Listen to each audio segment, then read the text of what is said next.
Rest in heaven, the carbos. Pulling up slow, bullets in your car doors. What you sitting in that car for? Probably getting bent, sitting behind them fucking tent. Rest in heaven, the carbos. Pulling up slow, bullets in your car doors. Rest in heaven, the carbos. Pulling up slow, bullets in your car doors. Rest in heaven, the carbos. Pulling up slow, bullets in your car doors. What you sitting in that car for? Probably getting bent, sitting behind the fucking tent. These hoes are foes. Behind closed doors, bullets explode. After cock, lock, and load, never to be exposed. Too hard for the intro. Rip to my nigga put.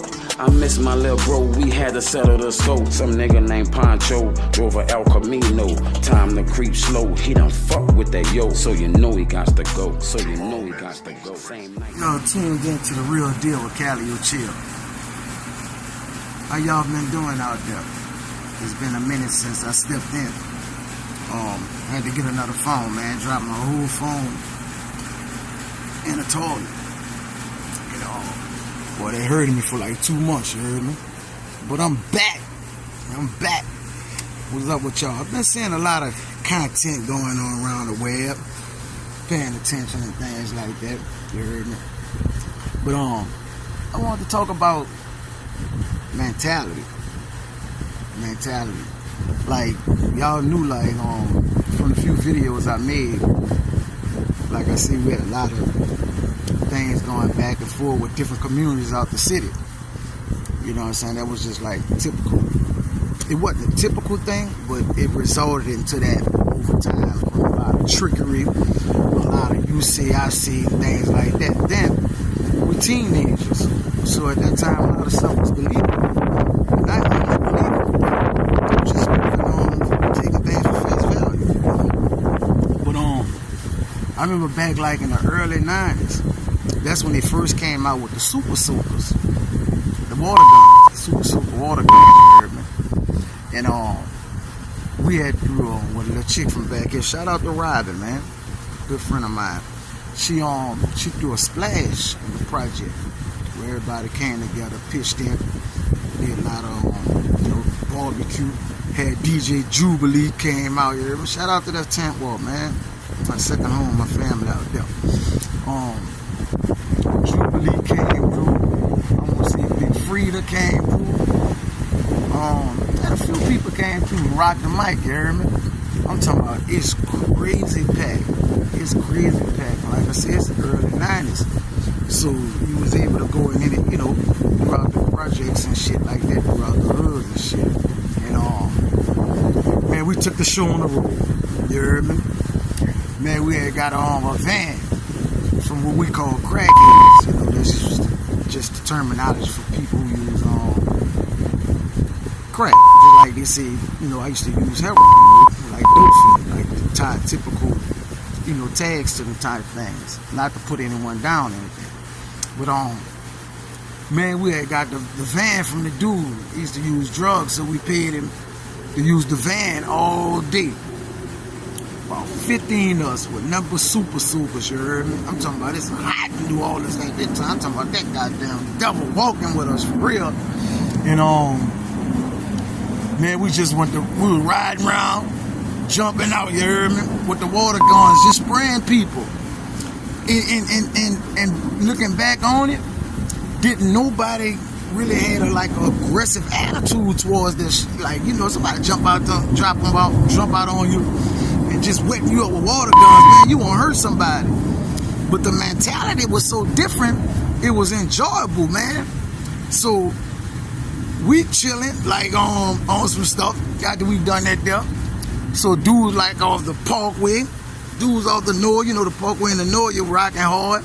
Dudes out the mouth, we ain't got no clue. Them boys went got them big Soakas out of Walmart, you heard me? I'm talking about did the same thing, jumped out, spraying us and shit like that.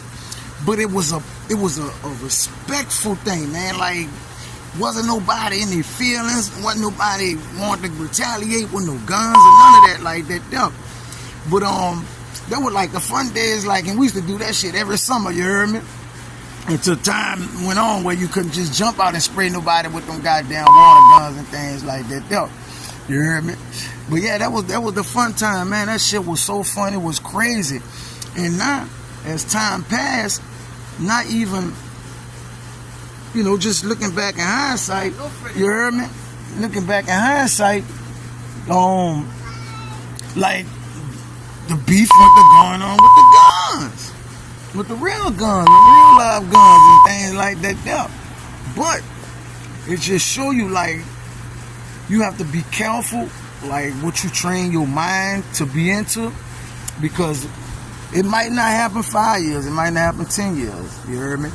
But subconsciously, that shit, like, your mind trained for that anyway. So when shit popped off, by us already dealing with them water guns and stuff like that, it was easy to go grab a real gun and squeeze at somebody. You see what I'm saying? I'm making sense? Let me know in the comments. It was easy for you to grab a real gun and do the exact same replay what you was doing with the water guns. You heard me? So I'm saying that to say, like, I had saw, like, down here in New Orleans, it was a fun event.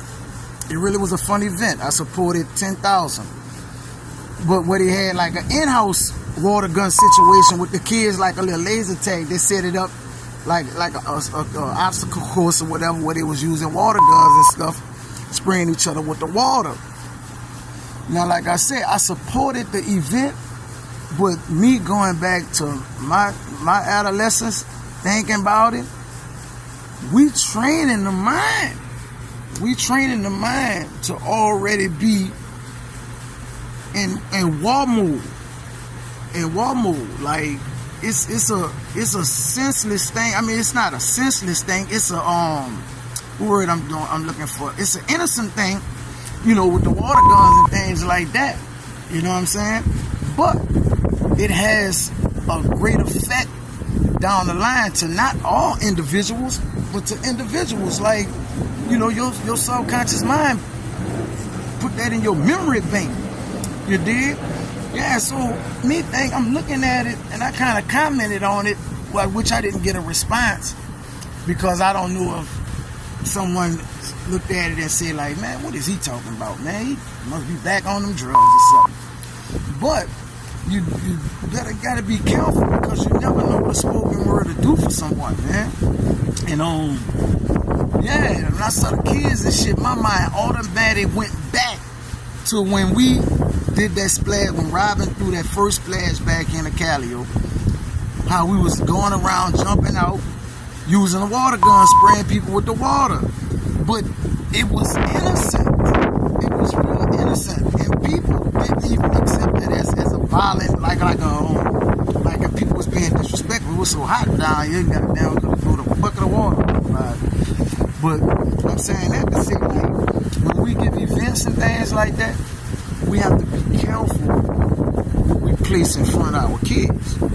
We have to be very careful, because, like I said, it might not happen 5 years, 10 years, 20 years, but you're training your memory bank. You see what I'm saying? So when something bad happens, it's easy for you to go grab it, because you was already in training with the water guns, doing it as an innocent thing. You see what I'm saying? So let's be careful how we present things to kids, even in an eventful mode. You know what I'm saying? Think it out. You know what I mean? And don't think about the moment. Because the moment is just like what it says, the moment. Think about what effect it may have on the kids down the line. You see what I'm saying? And I'm going to be doing a lot of more footage where I'm going into the schools and stuff like that, using, some of the street stories to parallel with changing, the indoctrination that was forced upon us, right? So just kind of give me a chance to explain the story, because some of our attention span is so short. We'll hear the first minute or two of a situation or the conversation and be like, he ain't talking about nothing. But I appreciate it if y'all get a video, a little time to unfold the information, Because when I come on with information, I hope to reach someone. You know what I'm saying? Like I said, you never know what a spoken word will do for someone, you dig? But yeah, I thank y'all for letting me step in, man. I'm almost at 10,000 subscribers. You heard me? I appreciate everybody tuning into the channel. Believe it or not, y'all my strength. Y'all my strength. Along, you know, with the law, you know what I mean? Nothing stronger than the law. But, you know, being able to come back on the show and speak on things, you know, time after time, I have to be presentable. I have to maintain myself. So that's the strength within the, you know, the community of the subscribers to my channel. Like I said, I appreciate y'all, you heard me, for stepping in with Chill. You did. It's gonna get interesting, like I said. Excuse me. We're doing the movie strip. We're gonna do the series. My friend of mine, he got 2 books. He got one called Freddy, the Friendly Frog, and Eddie the Angry Dog, where it's teaching children about conflict resolution. Oh yeah, also has another book, it's called New Orleans, telling tales about, you know, the street stories about just Uptown. Because New Orleans has different areas of the city where everybody can tell a story. Yeah, so that's what's going on.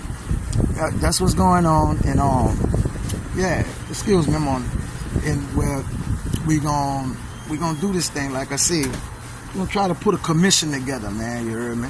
Try to put a commission together, man, and put the shit together, man. Shout out to Jigga man, OG Jerk, man, Magnolia, man. Shout out to the twins. Shout out to Johnny Boot, man. Slum 1200, man. Shout out to Calliope, man. I just saw he created his page, man. Real solid young man. You heard me. He's been in the walk, so he know what it takes to give the information to those, you know, who may be useful to some people. But if you don't, you know my motto. Press like if you like. Press dislike if you dislike. But these is all facts.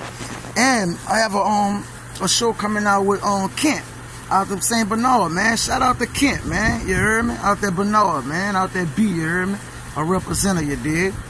Y'all tune in to The Real Deal with Calliope Chill. Don't forget the subscribe button. Press like if you like. Press dislike if you dislike. But these is all facts. Y'all go support my homie, man. Rich Crew, man. Hit him up at Neri, man. That's N, the number 3 RRY. That's N, the number 3 RRY. Neri. He got his clothing line called Rich Crew. You heard me? Some nice, comfy, you know what I mean, rich material. You know what I mean? Y'all tap in with him. Oh, and don't forget to go to monsterdrives.com, man.